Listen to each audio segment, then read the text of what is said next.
पूजा बहन देखो कि आज आप और किसान वाणी में अगर आप बातचीत करो तो बरसातों आप और ना देखो तो घनी जगह माथे तो बढ़िया होए, घनी जगह हाल तक बरसातों होए कोनी तो नी होए। वो भाइयों ने थोड़ा ध्यान रखना है कि आप और नवाचार भी जो करते रहना है और बीजे में कम समय रे महीना फसल पके वो आड़ो बीज लेवणो है। ये वास्ते आप और कृषि पर्यवेक्षक बीजा बहुत ही बढ़िया समय समय माथे अपन मार्गदर्शन दे बढ़िया और उहो सो सलाह लेना आप काम करे और बरसात रो इंतजार करे, बरसात होसे। सही बात है सुरेश भाई, जो आप थोड़ा बात करिए ये वास्ते है कि आप जो क्षेत्र है खजूरी बागवानी वास्ते भी बहुत उपयुक्त है, क्योंकि जो आप इतना क्षेत्र है एक तो पश्चिमी राजस्थान जो सूखो इलाको है, पानी की कमी है, इन वास्ते खजूरी खेती या बागवानी आप कह सकते वो बहुत ही उपयुक्त है, क्योंकि किसानारी जो आर्थिक मजबूती रो एक बहुत ही बढ़िया साधन है, क्योंकि खजूरी खेती अपर क्षेत्र वास्ते पूर्ण रूप से अनुकूल है। एक तो यह बात है कि खजूरी खेती बहुवर्षीय फलदार योजना है, फसल है जिसमें एक बार फल लगाने पछे कई सालों तक अपन उत्पादन मिल सके है। और खजूरी खेती अपर किसाना रे खातिर आमदनी रो भी एक अतिरिक्त जरियो भी बन सके है, क्योंकि खजूर गर्म और शुष्क जलवायु में अच्छी तरह से पनप सके। और इधर साथ में अगर आप ड्रिप सिंचाई जड़ी जो आधुनिक तकनीक है उन्हें अपनावा तो पानी की बचत आसानी से कर सका हाँ। दूसरो सामान्य फसलों की तुलना में अपने खजूर की फसल जो है उरो मुनाफो उरो जो दाम है वो अच्छा मिलिया करे। और अगर गुणवत्तापूर्ण फल पैदा करके आप किसान भाई है तो स्थानीय बाजार में, मंडी में और जो प्रसंस्करण इकाइयाँ हैं वो में बेच करके भी अच्छो मुनाफो कमा सके। साथ में रोजगार में भी बढ़ोतरी होगी, क्योंकि देखो बाग लगाना है, सिंचाई करनी है, गुच्छा प्रबंधन करना है, फल की तोड़ाई करनी है, पैकिंग करनी है और बिक्री करनी है, पूरा परिवार भी में लग सके। साथ में आप स्थानीय लोगों ने भी रोजगारी संभावना बढ़ सके। इसके साथ में अगर उन्नत पौध सामग्री जिसमें कि कम समय में जल्दी उत्पादन, जैविक खाद, संतुलित उर्वरक और परागण प्रबंधन जड़ी जो वैज्ञानिक तरीका है उन्हें अपना के भी आप खजूर री उत्पादन बढ़ा सको हो। और साथ में अपन जो सरकार है वो तो हमेशा ही किसान भाई वास्ते तैयार है, तो किसान भाई वास्ते पौधारोपण रे वास्ते, सिंचाई रे वास्ते, संरचना रे वास्ते और अन्य पे कई गतिविधियां रे खातिर कई प्रकार की योजनाओं भी बनाया करे और अनुदान भी दिया करे। किसान भाई रे जरूरत है कि वे अपनी पात्रता रे अनुसार अनुदान की जानकारी प्राप्त करे और अनुदान प्राप्त कर सके। बिल्कुल पूजा बहन बहुत ही बढ़िया बात बताई। और बीजे में देखो का आप जो सगरा भोज का जो कृषि रो केंद्र है वो माथे समय समय माथे आप प्रशिक्षण दे नवाचार हुई और जो कोई भाई आप सुन रहे हुए ओथ जाए रे आप रे प्रशिक्षण ले सके। और आज समय विज्ञान युग है और वैज्ञानिक तरीके से वो समय समय माथे कर रहे हैं और आप जो मौसम है वो भी खजूर अनुकूल है। तो पूजा बहन बहुत ही बढ़िया बातचीत तो आप करी एक गीत अगर सुना दिया जाए तो जी राजस्थानी लोकगीत सुन जाए हमें।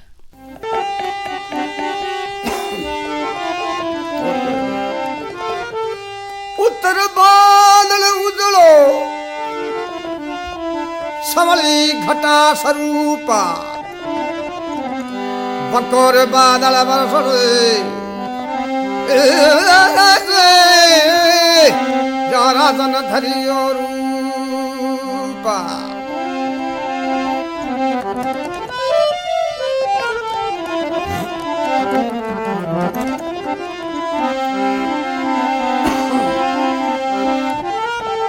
सजना थरीर गदीनो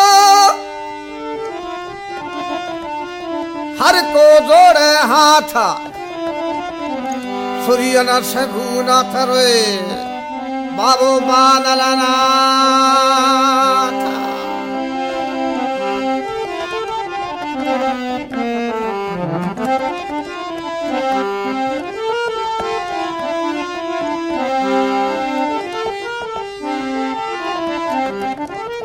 कानेर कुंडला हिलमले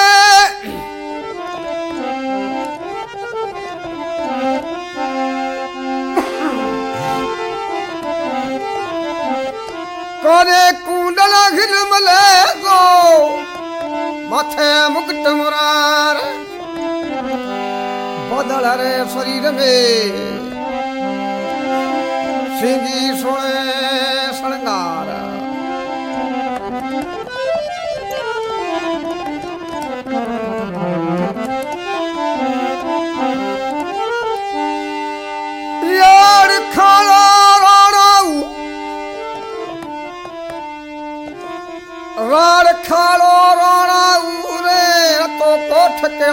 सा से भूमे नाथ रे सग सगड़ाए साथ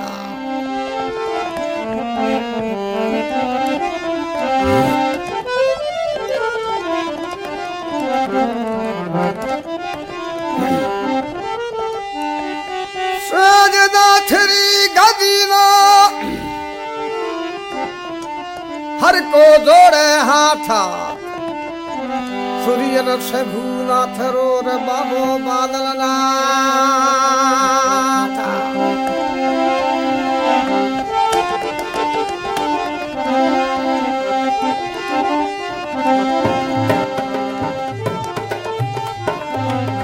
मुकुट बाबे जो है मुकुट समीर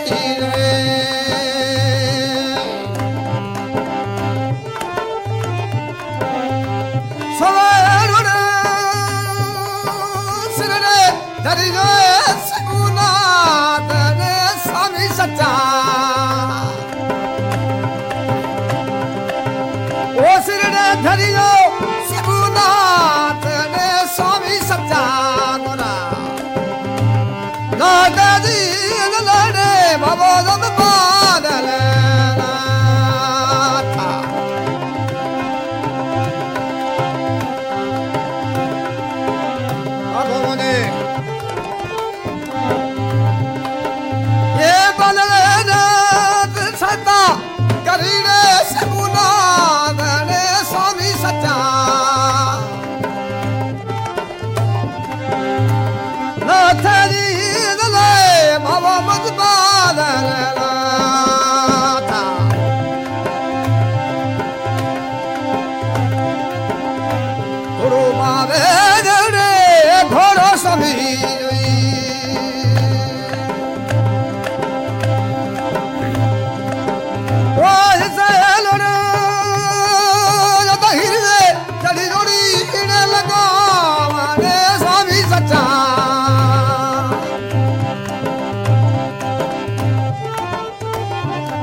स्वामी सताने गोरा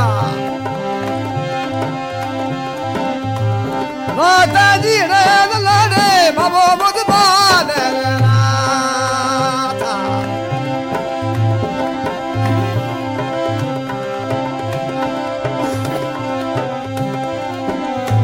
स्वामी तड़िया रे बाबो तड़िया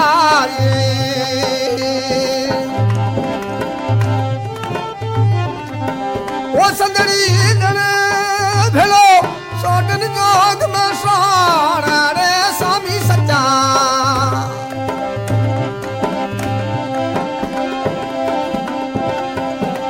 भेलो सोटन जोग में सारा रे स्वामी सच्चा गोरा नाता दी रे दो बाबा बुध बादल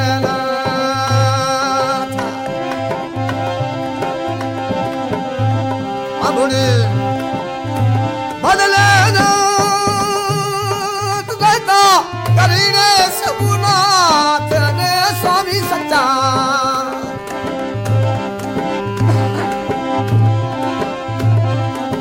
ओ सहता करी सगुनाथ ने स्वामी सच्चा रे नाता जी रे लगो बाबो दम बादल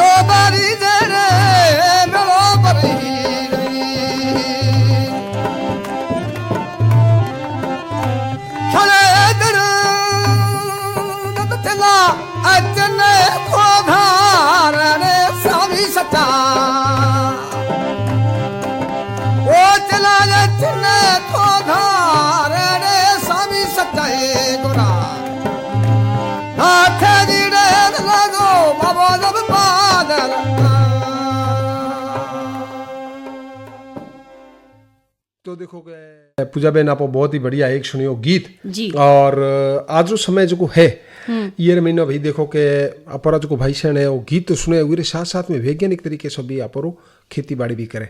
और बीजे में देखो के प्रधानमंत्री जी एक जो है PM कुसुम योजना उरे अनुसार जो है अपर जो अंदाता है यानी कि आप जो कोई किसान है वो कोकर ऊर्जा दाता बने जी। ये वास्ते भी अगर आप देखो जो आप क्या करें कि आज जो विज्ञान युग है पोर्टल विज्ञान है ई मित्र है ई माथे जाऊं तो ए योजना और अपन जानकारी मिल सके। तो ये में की है कि सबसे मोटी बात है कि अपन अगर कोई भी नजदीक कोई भी बिजली घर है या अपन आप क्षेत्र वास्ते अपन लाइट चाहिए तो ये वास्ते आज के टाइम में सौर ऊर्जा रो बहुत ही बढ़िया चलन हो रही है। तो कई किसान भाई जो को है वो आप ये में भाग्य भी आजमाए रहा है। तो ये में की समय समय माथे जो को आप क्या करो कि निविदा निकलिया करे जी टेंडर निकलिया करे तो उरी जानकारी रखे और किसान भाई आप खेत रे मोए खेती रे साथ ही साथ रे महीनो बिजली रो भी यानी कि विद्युत रो भी उत्पादन कर सके जी बिल्कुल। तो अपर ये सबसे मोटी बात है कि अपर चुको तावड़ो आपो कोया करो धूप बहुत ही बढ़िया पड़े अगर अच्छो तड़को तपे आप अच्छो तड़को तपे तो उरो बहुत ही अच्छी तरीके से आप लाभ ले सको। और आज जो समय है ये में नई तकनीकी आ गई है जी जो सौर प्लेटों है उरी दो ही तरफ के सको ऊर्जा प्राप्त कर सके। क्योंकि सूर्य तो आप दिशा में घूमया करे वास्ते आप मानो वो चीजों तो बे पास लाभ कौन मिल सके फिर भी आज जो युग है वो विज्ञान है तो प्लेटों में दो ही तरफ से ऊर्जा प्राप्त कर सके। तो अगर आप देखो तो अपर जो जैसलमेर क्षेत्र है बहुत ही बढ़िया मोटो क्षेत्र है और ये महीना अपर जो किसान है वो ये महीना बहुत ही बढ़िया कैसे कोई नवाचार कियो है जी। और जो अपर मोहनगढ़ नाचना क्षेत्र है ये महीना कई लोगों भागो ये रही अन्नदाता सो ऊर्जा दाता की तरफ कदम बढ़ाए हुए और वो बहुत ही बढ़िया कैसे कोई मासिक रो बहुत बढ़िया फायदो ले रहे हैं आर्थिक उन्नति कर रहे हैं। यानी कि आप कैसे कोई 1314 लाख 15 लाख तक महीनों कमा रहे हैं तो बिजली बिल्कुल बहुत ही बढ़िया है। और उरे साथ ही साथ जो सोलर जो प्लेटो लागू है उरे बिचरे महीनों भी वो खेती कर रहे हैं। अच्छा हाँ उरे बीचरे महीनों जो आप कह सको कि एलोवेरा है या अश्वगंधा है या पछे औषधीय पौधा वो लगाया है। तो आज जो समय है विज्ञान युग है और जो अन्नदाता ऊर्जा दाता बने और ये योजना रो लाभ ले क्योंकि ये कि ये में बड़ी सफलता हासिल कर सके। तो ये वास्ते पूजा बहन की है कि आप और नवाचार करना बहुत जरूरी है। और समय समय माथे आप और जो कृषि वैज्ञानिक है कृषि विशेषज्ञ है वो भी अपन सलाह देवता रही। और देखो कि आप बातचीत तो अपनी जारी है। आप एक सुनो भेंट वार्ता सोन सिंह भाटी सो जो कि ये अन्नदाता सो ऊर्जा दाता की तरफ कदम बढ़ाए हुए और सैनिक है। तो आओ सुनो एक भेंट वार्ता। तो नमस्कार सोन सिंह जी। गुरुदेव आपका बहुत बहुत स्वागत है, हार्दिक अभिनंदन है जो कि आज आपने यहाँ पधार कर जो शोभा बढ़ाई है उसके लिए मैं आपका बहुत बहुत शुक्रगुजार अदा करता हूँ। मैं इसके बारे में आपको ये बताना चाहता हूँ कि एक प्रधानमंत्री जी ने PM कुसुम योजना चलाई। PM कुसुम योजना से का मतलब है कि अन्नदाता से ऊर्जा दाता बनाना। पहले मैं एक फौज में था, फौज से यहाँ मैंने इस इलाके में प्रथम ट्यूबवेल कराया। रामदेवरा से लेकर के बॉर्डर तक कोई ट्यूबवेल नहीं था। फर्स्ट ट्यूबवेल मैंने इस जगह कराया। लोगों को पता भी नहीं था कि जीरा क्या होता है। लोग पूछते थे कि जीरा क्या होता है, जीरे का पेड़ कितना लंबा होता है, तो वो जीरा बोया। आज हर गांव में, मेरे गांव में कम से कम 400 ट्यूबवेल है। तो आपने ये फर्स्ट जो पहले चलो आपने बिजली की तो बात कर ही रहे, आपने ट्यूबवेल की बात कर दी जी। तो प्रथम जो आपने ट्यूबवेल यहाँ खुदवाया तो लोगों को एक बड़ा अचंभा हुआ, बहुत अचंभा ये क्या कर रहे हैं, क्योंकि लोग डरते बहुत है। हमारे यहाँ के लोग बड़े कह सकते हैं बहादुर तो है लेकिन थोड़ा भय भी खाते हैं, रिस्क नहीं उठाते हैं। तो आपने कौन से वर्ष में यह 99 में मैंने ट्यूबवेल करवाया। अच्छा 1999 में ट्यूबवेल करवाया। ठीक है। तो फर्स्ट करवाया तो मेरे 10-12 लाख रुपए की जीरा इनकम हो गई। मेरा खर्चा वर्चा सारा फ्री हो गया। अच्छा। फिर भी मैं सर्विस करता था। सर्विस करते करते ये योजना आई PM कुसुम योजना। तो कुसुम योजना के तहत बोला कि अन्नदाता से ऊर्जा दाता बनाओ। तो मेरे को खेत में तो पूरे साल में 10-11 लाख रुपए की इनकम होती थी। अब मैं 12-13 लाख रुपए पर मंथ कमा लेता हूँ। अच्छा। इसका लगभग खर्चा आ गया है 7 लाख। पहले आता था लेकिन आज 6 लाख रुपए में ये प्लांट तैयार हो जाता है। तो मैं ऊपर ऊर्जा पैदा कर रहा हूँ और नीचे खेती भी पैदा कर सकता हूँ इसमें। मैं आपकी बात के बीच में एक जुड़ूंगा। अभी आपने कहा 7 लाख 7 करोड़ 7 करोड़ हाँ बिल्कुल बिल्कुल आपने 7 लाख का। तो चूंकि यह प्रोजेक्ट बहुत बड़ा है और यह कितने बीघा में है? ये 15 बीघों में 2.4 मेगावाट। 2.4 मेगावाट।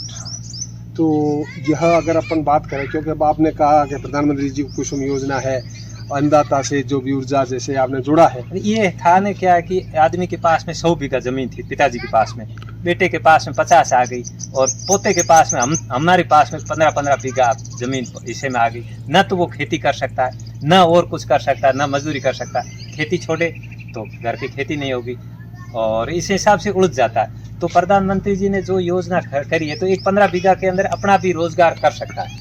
रोजगार क्या, बहुत अच्छा रोजगार। तो इसमें बैंक लोन कर देती है 80%, और बाकी 30% हमारे को खुद को लगाना पड़ता है, और बहुत ही अच्छी इनकम है हमारे इस एरिया में। पहले 1 मेगावाट मैंने लगाया था, ये 2019 में मैंने ये फॉर्म भरा था। अच्छा।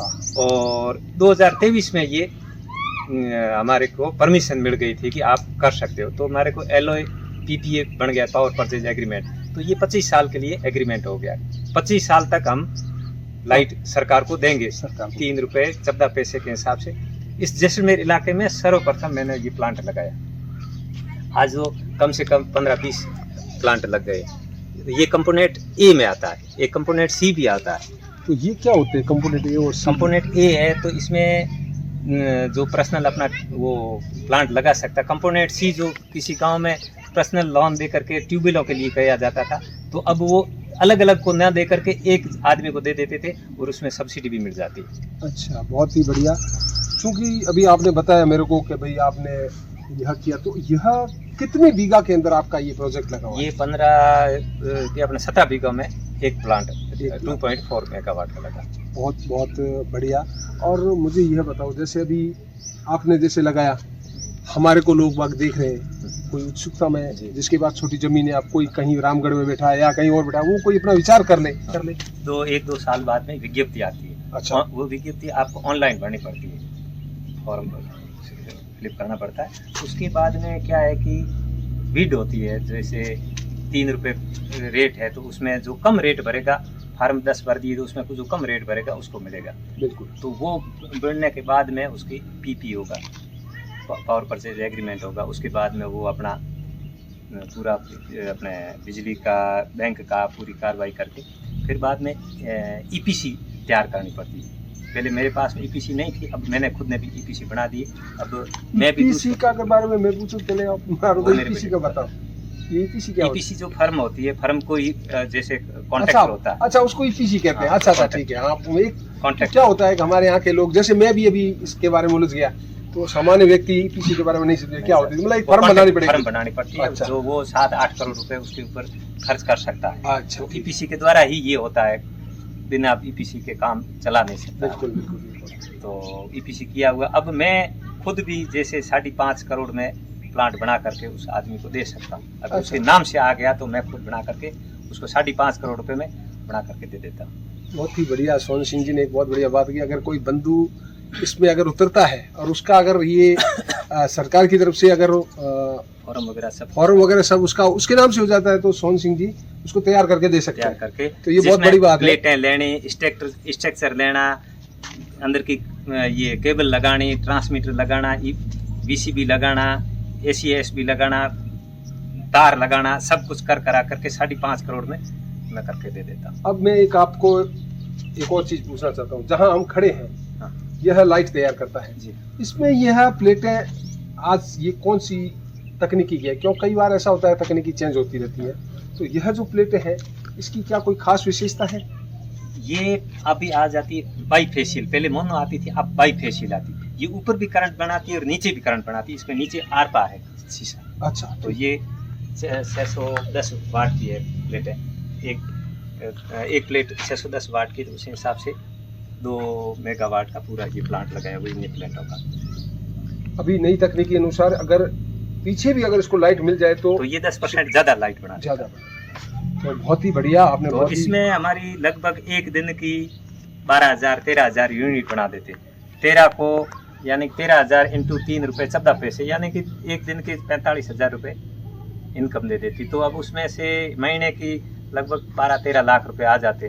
12-13 लाख रुपए में 7 लाख रुपए तो EMI कट जाती है, बाकी 4-5 लाख रुपए हमारे को पर मंथ बच जाते हैं 1 मेगावाट अपने 2 मेगावाट में। बहुत बढ़िया। अब मुझे ये बताओ, जैसे किसी ने प्लांट लगा लिया, आपने लगाया हुआ है, जी हाँ। अब इसको मेंटेन यानी कि इसकी मरम्मत का भी देखना पड़ता है रोज, क्या इसके ऊपर कभी डस्ट आ जाए, बारिश हो गई, कुछ और हो गया, तो इसमें क्या क्या रोज का ध्यान रखना है यार, मैंने क्या ध्यान रखने की चीज क्या अब एक टेक्निकल चीजें आ गई, मोबाइल से सब पता चल जाता है कि किस जगह मेरी ये तार कटी हुई है, कहाँ VCB बंद है, या कोई स्ट्रिंग बंद है, तो ऑटोमेटिक मोबाइल बता देगा फलाना इन्वर्टर बंद है, फलानी तार कटी हुई है, फलाना VCB बंद है, जो कुछ है मोबाइल से बता देते हैं। फिर भी जैसे इस पे कोई बरसात में या रेत की हमारे आंधियां बहुत चलती है, वो चलती है, तो उसके अंदर हमारे पास में रोबोट है। अच्छा, रोबोट है आपके हाँ, पास? तो वो रोबोट इसके ऊपर चढ़ा देते हैं, उस बैटरी से चार्ज हो जाता है और ऑन कर देते हैं, लास्ट तक उसके अंदर 10 पंखे लगे हुए, वो पंखे या डस्ट को उतार देते हैं और वहाँ लास्ट जाते ही सेंसर से ऑटोमेटिक बंद हो जाता है, फिर वापस चालू हो जाता है। तो इस हिसाब से मित्रों, एक बहुत बड़ी बात आपको बताने का प्रयास करूंगा मैं। हम जहाँ खड़े हैं ये थार है, डेजर्ट है, ये आंधियाँ बहुत चलती है, और रोबोट की बात की हमारे सोहन सिंह जी ने, तो अब इस जगह पर तो किस चीज़ की कमी है? कोई चीज़ की कमी नहीं है। हमारा मानसून भी हमारे साथ है, पहले वाले बातें नहीं रही, आंधियाँ चलती है लेकिन वो आंधियाँ नहीं। लेकिन जो हमारा ये एरिया है, इस एरिया में जो लाइट बनती है वो ऑल इंडिया में कहीं नहीं बनती, वो कहीं नहीं बनती, और वो अब आंधियाँ नहीं रही, लेकिन लाइट वो की वही है हमारे पास, सूरज वो का वही है। मुझे एक चीज़ और बताओ, आप भूतपूर्व सैनिक हैं, आपके विचार ये कैसे आया? क्या आप कहीं ना कहीं कुछ इस चीज़ों से जुड़े हुए हो या क्या है? इसको आपको कैसे, आपको ये मतलब एक नया करने का विचार कैसे आया? नया करने का विचार ऐसे आया कि मैं तो सर्विस कर रहा था, सब इंस्पेक्टर था SSB में, मेरा लड़का इसी लाइन में था, सोलर में जी, इंजीनियर था, अभी वो सऊदी अरब में असिस्टेंट मैनेजर है LNT कंपनी में, जो अभी आया हुआ है। जी जी। तो उसकी देख रेख में, तो इसकी वजह से हमारे को न तो कोई इंजीनियर बुलाने नहीं पड़ते, मेरे 2 बेटे सोलर के ही इंजीनियर है, तो उसकी वजह से हमारे को बहुत अच्छा फायदा हो जाता कि हम खुद पूरी ये कर रहे थे कार्रवाई। अब तो मुझे तो आप खुद इंजीनियर लग रहे हो, जैसे नहीं। आप जो बता रहे हो ऐसा है कि जो इतनी बड़ी जानकारी होना एक बहुत बड़ी बात है। आपने ये बताया, मुझे ऐसा लग रहा है कि सामान्य व्यक्ति से आपको बहुत अधिक जानकारी, क्योंकि इंजीनियर होते हैं, वो पढ़े लिखे होते हैं, इस क्षेत्र में पारंगत होते हैं, फिर भी आपने ये देख करके काफी कुछ इसमें नॉलेज हो गया। अब मुझे ये बताओ, ये लाइट आती जाती कैसे है? अब जो लाइट तो GSS से यहाँ आती है, पहले आपको लाइट वो देते हैं, ठीक है, और वो फिर VCB में, VCB से ट्रांसमीटर में, ट्रांसमीटर से ACSB में, ACSB से चली जाती है इन्वर्टरों में, इन्वर्टरों से फिर ये लाइट बना करके AC/DC बना करके फिर चली जाती है, फिर ACSB में, ACSB ट्रांसमीटर में, ट्रांसमीटर से VCB में, VCB से सीधी GSS लाइन के माध्यम से, एक ही लाइन में, उसका कोई अलग अलग सिस्टम कोई नहीं। बहुत बहुत बढ़िया है। और मित्रों, आज हम जहाँ पर आए, यह एक नया हमारा जो अभी वर्तमान जो हमारे प्रधानमंत्री जी है, इनकी एक बहुत बड़ी लंबी दूरदर्शी सोच है। वह कहीं कोई अवसर मिले हमें किसी भी चीज़ में, तो उसके लिए प्रेरणा हमारे को देते रहते। जैसे इन्होंने कहा कि एक दादा की ज़मीन है, उसमें ऐसे ऐसे ऐसे करते करते, हमारे पास तो छोटी सी ज़मीन रहेगी ना, तो कृषि कर सकते हैं, मजदूरी को जाए तो खेत खराब हो जाए। तो इस तरह का अगर हम कोई नया, और कई क्षेत्र है इसमें, ये कोई जरूरी नहीं है लाइट, इसके अलावा भी कई प्रोजेक्ट योजना बनाई हुई है, इस योजना के अनुसार सरकार हमारे को ये अलॉट कर दे तो मेरे गांव के लगभग 500 आदमी को रोजगार मिल जाए, ऊपर ऊर्जा पैदा करे और नीचे लाए अपना खेती पैदा करे। अच्छा। दोनों ही कर सकता है, चाहे 15 बीघा जमीन है तो भी अपना रोजगार चला सकता है। अच्छा, इसमें दोनों साथ कर सकते दोनों साथ कर सकते हैं। सुनी अपनी भेंट वार्ता जी सोहन सिंह जी भाटी साहब सो, और आज जो समय हो रही पूरो लवा पर सीख और करजे राम राम।